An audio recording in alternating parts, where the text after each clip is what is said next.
நம்ம உணவுல சர்க்கரை அளவை கட்டுப்படுத்தி ஆரோக்கியமான உணவை சமைக்க மிக சிறந்தது அல்ட்ராவின் டயட் குக்கர். அல்ட்ரா என்றால் ஆரோக்கியம். ஒரு மகிழ்ச்சியான செய்தி. இதயம் நல்லெண்ணெயின் விலை லிட்டருக்கு ரூபாய் 105 குறைஞ்சிருக்கு. செப்டம்பர் 2023ல 1 லிட்டர் இதயம் நல்லெண்ணெயின் அதிகபட்ச விலை ரூபாய் 503. ஆனா இப்ப 1 லிட்டர் இதயம் நல்லெண்ணெயின் விலை ரூபாய் 398 மட்டும்தான் தமிழ்நாட்டுல. அப்ப இனிமே எல்லாரும் இதயம் நல்லெண்ணெய் வாங்கலாம் இல்ல? வணக்கம், செய்தி சுருக்கம். எந்த இடம்னாலும் ஓகே, விஜய் சொன்னது இதுதான். பரந்தூர் விமான நிலையத்துக்கு எதிரான போராட்ட குழுவினருடன் தவிக தலைவர் விஜய் இன்று மக்களை சந்திக்கிறார். அங்குள்ள தனியார் திருமண மண்டபத்தில் இந்த சந்திப்பு நடைபெறும் என அக்கட்சியின் பொதுச் செயலர் என் ஆனந்த் கூறியுள்ளார். பொதுமக்களும் போராட்ட சம்பந்தப்பட்ட அந்த தலைவர்கள்லாம் அந்த ஊரில் தான் தளபதி அவர்கள் சந்திப்பதாக இருந்தது. ஆனால் பாதுகாப்பு நலன் கருதி இந்த இடத்துலாம் எங்களால் கொடுக்க முடியுன்ற மாதிரி சொல்லிட்டாங்க. அதை தளபதி அவர்களிடம் சொன்னதற்கு நான் மக்களை சந்திக்கத்தானே வர இருக்கிறேன். எங்கே சொல்கிறார்களோ அங்கே நான் வர தயார் என்று தளபதி அவர்கள் சொல்லியிருக்கிறார். ஆகவே நாளைக்கு வீனஸ் கல்யாண மண்டபத்தில் கரெக்டாக எத்தனை மணிக்கு டைம் சார்? 12லேருந்து ஒரு மணிக்குள்ளார சந்திச்சிடுவார் என்பது இந்த நேரத்தில்.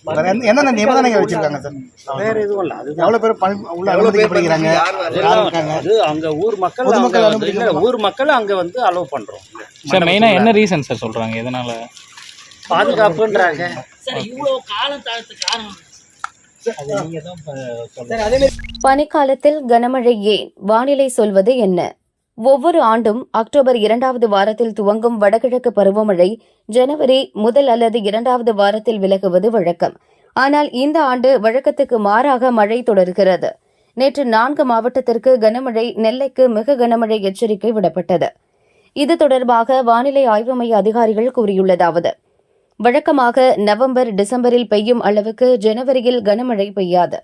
இந்த ஆண்டு அக்டோபர் 15ல் வடகிழக்கு பருவமழை துவங்கியது. டிசம்பர் வரை இயல்பை விட அதிக கனமழை பெய்தது. வழக்கத்துக்கு மாறாக ஜனவரியிலும் டெல்டா மற்றும் தென் மாவட்டங்களில் பல இடங்களிலும் கனமழை பெய்துள்ளது. ஜனவரி 1 முதல் 19 வரையிலான காலகட்டத்தில் தமிழகத்தில் பெய்யக்கூடிய வழக்கமான மழை அளவு 1 சென்டிமீட்டர். இப்போது 1.54 சென்டிமீட்டர் மழை பதிவாகியுள்ளது. இது இயல்பை விட 54% அதிகம்.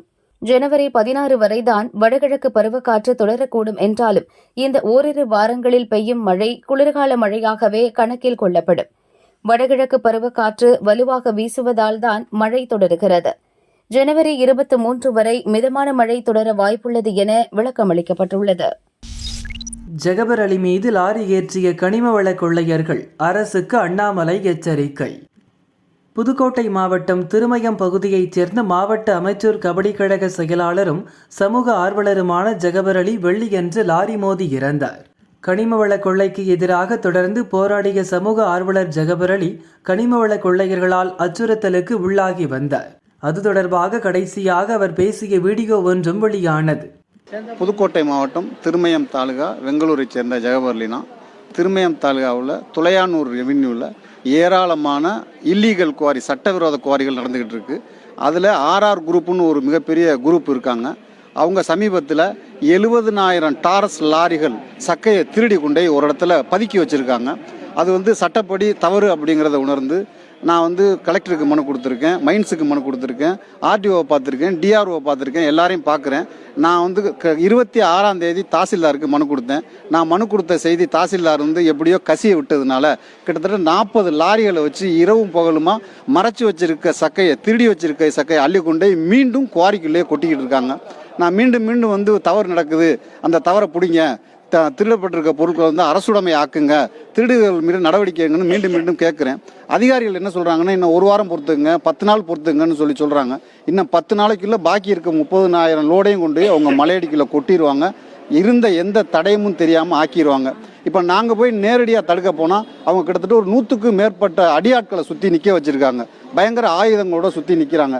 எங்களால் எதுவுமே செய்ய முடியலை. அதனால் மீண்டும் அதிகாரிகளை பார்க்குறோம். எங்களுக்கு அதிகபட்சம் இன்னும் ஒரே ஒரு வரம்பு, நாங்கள் மக்களை திரட்டி போராடுறத தவிர வேறு வழி இல்லை.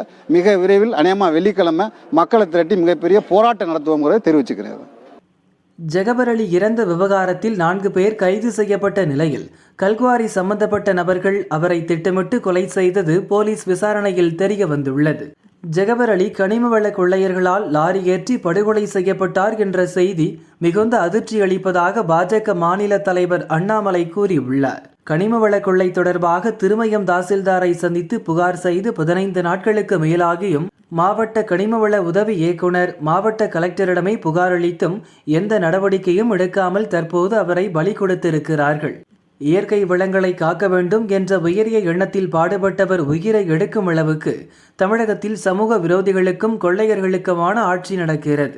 கனிமவள கொள்ளையை தடுக்க முயலும் அரசு அதிகாரிகள் சமூக ஆர்வலர்கள் கொல்லப்படுகிறார்கள் என்றால் ஆட்சிக்கு வந்த 10வது நிமிடத்தில் மணல் கொள்ளைக்கு செல்லலாம் என்று கூறியே ஆட்சிக்கு வந்த திமுக கொடுத்த தைரியமின்றி வேறென்ன? கனிமவள கொள்ளையர்கள் மீது நடவடிக்கை எடுக்காமல் புகார் அளித்தவரை காட்டிக் கொடுத்து மிக மிக மோசமான முன்னுதாரணத்தை ஏற்படுத்தியிருக்கிறது திமுக அரசு. ஜெகபர் அலி இறப்புக்கு நீதி வேண்டும். கனிமவள கொள்ளையர்கள் மட்டுமின்றி அவர் கொடுத்த புகார்களின் மீது நடவடிக்கை எடுக்காமல் இருந்த அனைத்து அதிகாரிகளும் அவரது மரணத்திற்கு பொறுப்பு. உரிய விசாரணை நடத்தி அனைவர் மீதும் நடவடிக்கை எடுக்க வேண்டும். இந்த கொலை குற்றத்தின் பின்னணியில் உள்ள உண்மையான குற்றவாளிகள் கனிமவள கொள்ளையர்களை விட்டுவிட்டு லாரி டிரைவர் உள்ளிட்டவர்களை மட்டும் கைது செய்து வழக்கை மடைமாற்றலாம் என்ற எண்ணம் இருந்தால் மிக மோசமான விளைவை திமுக அரசு எதிர்கொள்ள நேரிடும் என்றும் எச்சரித்துள்ள அண்ணாமலை ஜெகபர் அலி இறப்பதற்கு முன் பேசிய வீடியோவையும் வெளியிட்டுள்ளார். பாஜக புதிய மாவட்ட தலைவர்கள் வெளியானது 33 பேர் பட்டியல். தமிழக பாஜக அமைப்பு ரீதியாக 67 மாவட்டங்களாக செயல்படுகிறது. கடந்த ஆண்டு நவம்பரில் உட்கட்சி தேர்தல் துவங்கியது. முதற்கட்டமாக கிளை தலைவர்களும் மண்டல தலைவர்களும் நியமிக்கப்பட்டனர். தொடர்ந்து மாவட்ட தலைவர்களுக்கான தேர்வு நடக்கிறது. ஒரு மாவட்டத்திற்கு தலா 3 பேரை தேர்வு செய்து கட்சி மேலிட தலைவர்களின் ஒப்புதலுக்கு சமீபத்தில் அனுப்பப்பட்டது.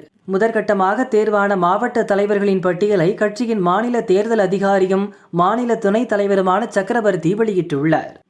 சேலம் நகர் சசிகுமார், திருநெல்வேலி வடக்கு முத்து பழவேசம், தென்காசி ஆனந்தன் ஐயாசாமி, சிவகங்கை பாண்டிதுரை, நாமக்கல் மேற்கு ராஜேஷ்குமார், நாமக்கல் கிழக்கு சரவணன், திண்டுக்கல் கிழக்கு முத்துராமலிங்கம், திருப்பத்தூர் தண்டாயுதபாணி உள்பட 33 மாவட்ட தலைவர்கள் அறிவிக்கப்பட்டுள்ளனர். மீதமுள்ள தலைவர்களின் பட்டியலை திங்களன்று வெளியிட பாஜக முடிவு செய்துள்ளதாக தெரிகிறது. மாவட்ட தலைவர்களாக தேர்வானவர்களுக்கு பாஜக மாநில தலைவர் அண்ணாமலை வாழ்த்து தெரிவித்துள்ளார். பாரத பிரதமர் மோடி, பாஜக தேசிய தலைவர் நட்டா வழிகாட்டுதலின்படி புதிய மாவட்ட தலைவர்களாக பொறுப்பேற்றிருக்கும் அனைவருக்கும் மனமார்ந்த வாழ்த்துக்கள் என தனது பதிவில் குறிப்பிட்டுள்ளார். தேச பணிகளிலும் மக்கள் பணிகளிலும் அனைவரும் ஒருங்கிணைந்து செயல்பட்டு தமிழகத்தில் நமது பிரதமரின் வழிகாட்டுதலின்படி நல்லாட்சியை கொண்டு வரவும் வளர்ச்சியடைந்த பாரதம் என்ற இலக்கை நோக்கி தமிழகத்தை கொண்டு செல்லவும் அயராது உழைக்க வேண்டும் என அனைவரையும் கேட்டுக்கொண்டுள்ளார். கும்பமேளாவில் திடீர் தீ, உடனே போன் போட்ட மோடி. உத்தரப்பிரதேசம் பிரயாக்ராஜில் கடந்த 13ஆம் தேதி மகா கும்பமேளா துவங்கியது. திருவேணி சங்கமத்தில் இதுவரை 7 கோடிக்கும் அதிகமானோர் புனித நீராடியுள்ளனர். நேற்று மட்டும் 47 லட்சம் பேர் புனித நீராடினர். அடுத்த மாதம் 26 வரை இந்த மிகப்பெரிய ஆன்மீக நிகழ்ச்சி நடக்கிறது. 40 கோடிக்கும் அதிகமானோர் வந்து திருவேணி சங்கமத்தில் நீராடுவர் என எதிர்பார்க்கப்படுகிறது. கும்பமேளாவுக்காக உருவாக்கப்பட்டுள்ள மகா கும்ப நகரில் ஏராளமான கூடாரங்கள் அமைக்கப்பட்டுள்ளன. செக்டார் 19இல் உள்ள ஒரு கூடாரத்தில் சமையல் எரிவாயு சிலிண்டர்கள் நேற்று திடீரென வெடித்து சிதறியன. கூடாரத்தில் தீப்பிடித்தது. சில வினாடிகளில் அடுத்தடுத்த கூடாரங்களுக்கும் பரவியது. அதிர்ச்சியடைந்த பக்தர்கள் பதறியடித்து ஓடினர். உடனடியாக களமிறங்கிய தீயணைப்பு வீரர்கள் தீயை அணைத்தனர். 40 ஓலை குடிசைகள், 6 கூடாரங்கள் தீயில் எரிந்து நாசமாகின. அதிர்ஷ்டவசமாக உயிரிழப்புகள் ஏற்படவில்லை. செக்டார் 19இல் உள்ள கீதா பிரஸ் கூடாரத்தில் மாலை 4:30 மணிக்கு தீ போடும்போது கசிவு காரணமாக 2 சமையல் சிலிண்டர்கள் வெடித்தன என அரசு தரப்பில் கூறப்பட்டுள்ளது. விபத்து நடந்த இடத்தை முதல்வர் யோகி ஆதித்யநாத் பார்வையிட்டார். பாதிப்புகள் குறித்து ஆய்வு செய்து தகவல் அளிக்கும்படி உயர் அதிகாரிகளுக்கு உத்தரவிட்டார். ஆதித்யநாத்தை போனில் தொடர்பு கொண்டு பிரதமர் மோடி விபத்து குறித்த விவரங்களை கேட்டறிந்தார். துறவிகளுக்கும் பக்தர்களுக்கும் வேண்டிய உதவிகளை செய்ய சுகாதாரத்துறை அதிகாரிகள் சம்பவ இடத்தில் குவிக்கப்பட்டுள்ளனர் என துணை முதல்வர் பிரஜேஷ் பதக் கூறினார். 40 ஆண்டுகளில் முதல் முறை உள்ளரங்கில் அதிபர் பதவியேற்பு. அமெரிக்காவில் உலக தலைவர்கள். அமெரிக்காவின் 47வது அதிபராக டொனால்டு ட்ரம்ப் திங்களன்று பதவியேற்கிறார். பதவியேற்பு விழாவின் முதல் நிகழ்ச்சி ஞாயிறன்று தொடங்கியது. அமைச்சரவை வேட்பாளர்கள் உட்பட 500 நட்சத்திர உறுப்பினர்கள் பங்கேற்றனர். இந்திய தொழிலதிபர் முகேஷ் அம்பானியும் மனைவி நீட்டா அம்பானியும் இந்நிகழ்ச்சியில் கலந்து கொண்டனர். இரவு நடக்கும் விருந்தை தொடர்ந்து திங்களன்று நடக்கும் ட்ரம்பின் பதவியேற்பு விழாவில் இந்தியா சார்பில் வெளியுறவு அமைச்சர் ஜெய்சங்கர், இத்தாலி பிரதமர் ஜார்ஜியா மெலோனி, டெஸ்லா நிறுவனர் எலான் மஸ்க், அமேசான் நிறுவனர் ஜெஃப் பெசோஸ், மெட்டா நிறுவனர் மார்க் ஜூகர்பர்க், முன்னாள் அதிபர்களான Joe Biden, Bill Clinton, George W Bush, Barack Obama உள்பட ஹிலாரி கிளின்டன், கமலா ஹாரிஸும் பங்கேற்கின்றனர். அதிபர் பதவியேற்பு விழா இந்திய நேரப்படி இரவு 10:30 மணிகளவில் நடைபெறும். அமெரிக்க அரசியலமைப்பின்படி ஒவ்வொரு அதிபரின் பதவிக்காலமும் ஜனவரி 20 தான் தொடங்கப்படும். அதிபராக பதவியேற்பவரின் சத்திய பிரமாணம் அமெரிக்க சுப்ரீம் கோர்ட் தலைமை நீதிபதி தலைமையின் கீழ் மேற்கொள்ளப்படும். பின்னர் அடுத்த 4 ஆண்டுகளுக்கான தனது திட்டங்கள் குறித்து அதிபர் தனது முதல் உரை ஆற்றுவார். அமெரிக்காவில் நிலவும் கடும் குளிரால் வெள்ளை மாளிகையின் உள்ளரங்கில் பதவியேற்பு நடக்கிறது. 1985க்கு பிறகு அமெரிக்க அதிபர் பதவியேற்பு விழா உள்ளரங்கில் நடப்பது இதுவே முதல் முறை. அதிபராக பதவியேற்ற நாளில் தனது முதல் பணியாக நிர்வாக உத்தரவுகளில் கையெழுத்திடுவது பாரம்பரியம். ட்ரம்ப் கையெழுத்திட போகும் முதல் உத்தரவுகள் குறித்து தெளிவாக தெரியவில்லை என்றாலும் முன்னாள் அதிபர் ஜோ பைடன் ரத்து செய்த சில நிர்வாக உத்தரவுகளை மீண்டும் நிலைநிறுத்தும் உத்தரவுகளில் கையெழுத்திட வாய்ப்புள்ளதாக தெரிகிறது. ட்ரம்பின் பதவியேற்பு விழாவுக்கு நன்கொடையாக $200 மில்லியன், அதாவது இந்திய மதிப்பில் 1731.5 கோடி ரூபாய் பெறப்பட்டதாக கூறப்படுகிறது. ஹைவேயில் டாஸ்மாக் அதிகாரிகள் அதிருப்தி. நாட்டில் அதிக சாலை விபத்துகள், இறப்புகள் நடக்கும் பட்டியலில் தமிழகம் முன்னணியில் உள்ளது. ஆண்டுக்கு 60,000 சாலை விபத்துகள் ஏற்பட்டு 18 முதல் 20,000 பேர் வரை இறக்கின்றனர். இதில் மது அருந்தி வாகனம் ஓட்டுவதால் ஏற்படும் இறப்புகள் அதிகம். இதை தடுக்க தேசிய மாநில நெடுஞ்சாலைகளில் மதுக்கடைகளை திறக்க 2018 சுப்ரீம் கோர்ட் பல கட்டுப்பாடுகளை விதித்தது. அதன்படி அதிமுக ஆட்சியில் ஹைவேஸில் இருந்த மதுக்கடைகளின் கதவுகள் பின்பக்கமாக மாற்றி அமைக்கப்பட்டன. இப்போது மீண்டும் திருவள்ளூர் செங்குன்றத்தில் தேசிய நெடுஞ்சாலைகளை ஒட்டி மதுக்கடைகள் சாலையை பார்த்தபடி திறக்கப்பட்டுள்ளன.